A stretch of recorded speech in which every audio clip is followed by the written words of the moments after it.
Eu vou ler alguns outros comentários aqui de pessoas que mandaram, mas a gente vai dar prioridade às perguntas. A Cláudia Barreto perguntou o seguinte, pergunta aos dois, consegue ler todos esses livros que vocês têm? Tem os livros aí atrás também, né? Ô, Cláudia, aqui é uma pequena, é só um pouquinho, né? Casa de professor, assim, para quem gosta de ler, né, é muito livro. Para quem gosta de ler e casa de professor, então, aqui desses aqui, Cláudio, eu só não consegui ler todos da coleção Há 2000 anos, né? Até o Fael já comentou do livro.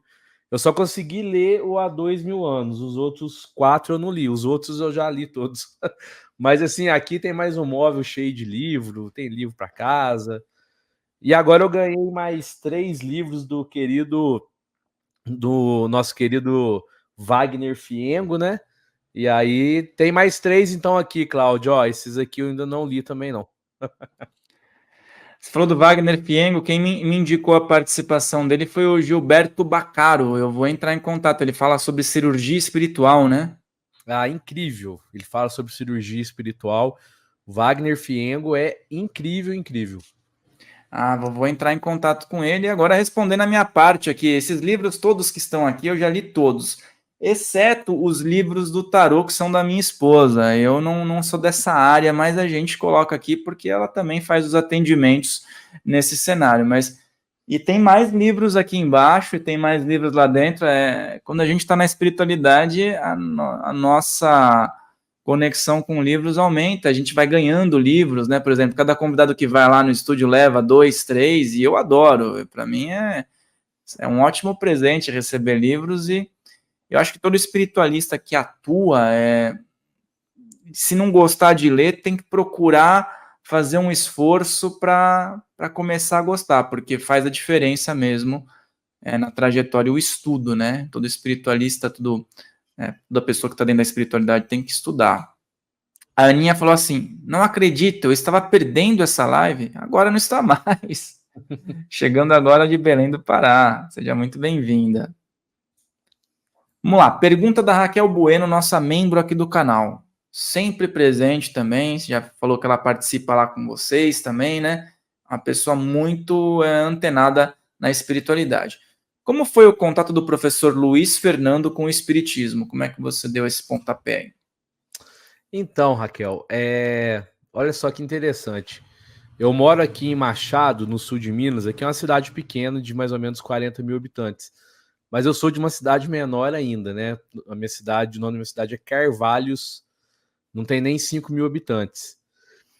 E quando eu tava entrando na adolescência, porque assim, eu sempre fui muito caseiro, nunca gostei muito de sair de casa, sabe? E aí, assim, domingo à tarde, o meu programa era ficar assistindo televisão com a minha mãe. A gente assistia o Gugu.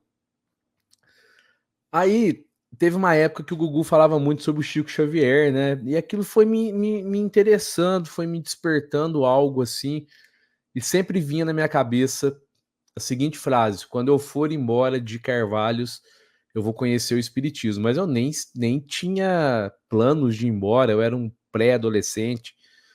E aí eu vim, né, em 2005, me mudei, né, e lá na cidade eu não tinha nenhum acesso ao espiritismo, né, não tinha internet, né, eu saí de lá com 22 anos, não tinha internet, algumas pessoas só que tinham, e era aquela discada, não tinha livro, não tinha centro espírita, TV eram 3 canais só que pegava, então meu primeiro celular que foi com 22 anos aqui em Machado, né, então não tinha nenhum meio para que eu conhecesse o espiritismo.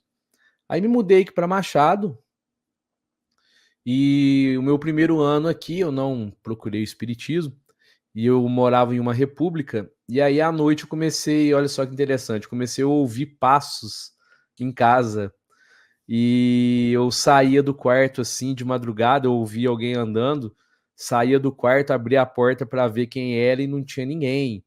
E isso foi ficando recorrente, recorrente, eu fui ficando com medo. E fui ficando com medo, Fael, você não tem ideia. E aí, depois, aí tinha uma senhora que era espírita que morava na rua. E a minha esposa conhecia ela, né? Na época a gente namorava, né? Minha esposa, a gente tinha se conhecido na época. Aí, né, minha esposa, que era minha namorada na época, falou: não, vamos lá conversar com ela. A gente foi lá, a gente até chamava ela de tia, né? Ela não era médium, mas ela era espírita. E aí ela falou: olha, vai lá no centro espírita, faz uma visita lá, conversa com a nossa guia espiritual lá, através da médium. Aí eu fui, né, conversei, fui atendido. Só que aí eu vi que tinha uma pequena biblioteca lá no centro espírita. Aí eu vi, achei bacana. Aí na outra semana eu fui na casa dessa senhora e perguntei para ela: olha, eu vi uma pequena biblioteca lá no centro espírita, será que eles me emprestariam algum livro? Ela falou: olha, é para isso mesmo, aqueles livros é para emprestar, vai lá e conversa com tal pessoa que ela vai te orientar. Aí eu fui, né, lá, e aí ela perguntou para mim: ó, você quer conhecer, você quer estudar mesmo o espiritismo ou você só quer fazer uma leitura aleatória? Eu não, eu quero estudar o espiritismo, quero conhecer. Aí ela: então você vai ler primeiro esse livro aqui, que é o Livro dos Espíritos. Esse é o início. Porque as pessoas vêm aqui, querem ler Chico, querem ler Divaldo, mas para quem quer conhecer primeiro o Livro dos Espíritos.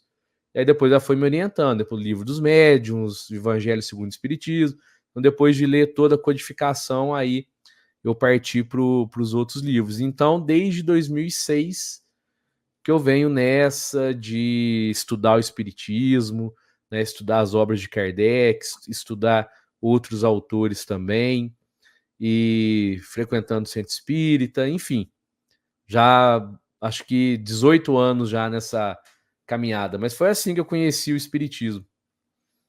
E é legal você falar sobre isso, porque eu sempre converso com muitas pessoas de várias vertentes também, né? E eu sempre falo, olha, independente da vertente, é bacana, seria muito bom que todo médium lesse o Livro dos Espíritos, porque é uma base de estudo, né? Independente se a pessoa vai seguir na doutrina espírita, se vai para outro segmento, ali tem um ensinamento didático e para você poder se aprofundar em algumas questões que acontecem com todos nós, né? E também explicações para as pessoas que estão buscando um início, como você falou, né? Que foi recomendado no começo.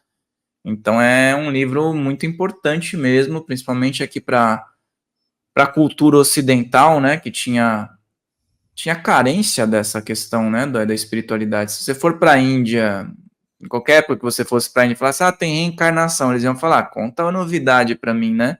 Agora, no Ocidente, tinha essa deficiência das pessoas terem esse contato por conta das religiões e que se predominavam ali, né? E aí você falou das mensagens do Chico Xavier. Sabe que eu lembro disso, cara? Passava no Viva a Noite isso ainda, né? Ele Passava o Gugu, ele passava muita coisa sobre o Chico, né? é. Muita coisa. Outro dia, Rafael, eu trouxe no canal um médium, né? E ele ele realizou a psicografia do Gugu, sabe? E o nosso querido Evandro Melo. E eu conheço o Evandro, sei da seriedade do Evandro. E aí eu pedi pro Evandro gravar um vídeo comigo para ele contar pra gente como que foi, porque eu tenho um carinho muito grande pelo Gugu, porque foi através do programa dele que eu comecei a me interessar pelo espiritismo, mesmo ele não falando sobre espiritismo, falando sobre o Chico, mas foi através do trabalho dele que eu conheci o Chico e que me despertou nessa essa coisa de querer conhecer o espiritismo. Fora as memórias afetivas que são intensas, né, das tardes de domingo lá com a minha mãe assistindo televisão. Então é muito legal. Eu tenho um carinho muito grande pelo Gugu. E você parece um pouco com o Gugu, viu? Já te falaram isso, né? Falar. Mas olha, que legal você ter falado sobre isso, porque eu já trabalhei com produção também, já tive no SBT, inclusive coloquei algumas participações, tive com o Silvio, né, que agora desencarnou, e todo mundo que eu conversava a respeito do Gugu sempre falava muito bem dele, né, assim, nunca ouvi ninguém, eu nunca particularmente, assim, pode ter gente que fale mal dele, mas eu nunca ouvi ninguém falar que ele teve alguma atitude que não foi bacana. É legal você falar sobre isso, porque quando a pessoa tem alguma atitude que não é legal, sempre escapa, né? Alguém sempre vai ficar sabendo e tudo mais. E no caso dele, não, sempre as pessoas falavam que ele era um cara muito bacana, muito correto ali, e legal você falar sobre isso. E aproveitando esse gancho aí, como é que foi essa psicografia? Como é que foi esse contato? Você teve essa oportunidade aí de conversar, né, com o médium? Não recebi essa informação e agora eu fiquei curioso. Inclusive, o médium tá aqui no chat. Acabei de ver ele aqui, doutor Evandro Melo. Abração, viu, doutor? O Evandro é um querido amigo. Já tive o prazer de receber o Evandro numa live no canal Espírita e gravamos o vídeo sobre a psicografia do Gugu. E o Evandro, ele explicou bem pra gente, assim, como que aconteceu, né? O Gugu se aproximou, a gente falou muito sobre essa questão da compatibilidade, né, do médium com o espírito, porque o espírito procurou esse médium, né? Mas foi bacana, é um vídeo bem legal, tá lá no canal Espírita, recomendo todo mundo assistir, mas então assim, foi uma mensagem bem bacana, as pessoas reconheceram o Gugu na mensagem, acho que o Evandro e eu conversamos por uns 40 minutos sobre essa psicografia, mas é bem bacana, viu? Aí ele aí, ó. Aí, eu coloquei aqui. Isso, O Evandro Melo. O Evandro é um cara sensacional, uma pessoa muito legal, e ele faz um trabalho, Rafael, muito bacana também. Ele desenvolve aparelhos que nos ajudam a nos conectar com a espiritualidade, sabe? Então, assim, né, é muito bacana o trabalho do Evandro. Recomendo para os Filhos do Todo, viu? Opa, vamos, me passa o contato que a gente vai ter uma satisfação aí em poder marcar uma prosa, um bate-papo aí. Fazer consultas com tarô, nós temos a nossa equipe agora, a Michele Molina, que está realizando sessões de tarô. Então, agendamentos aqui na descrição, no recado que está aqui, tarô, Casa Filhos do Todo, com Michele Molina. Se você gostou desse corte, lembre-se de deixar seu like, de se inscrever nesse canal e fortalece nosso canal principal, porque todos os cortes vêm dele. Se inscreve no canal oficial Filhos do Todo e o episódio completo está aqui na descrição. Pael Molina falando, um grande abraço.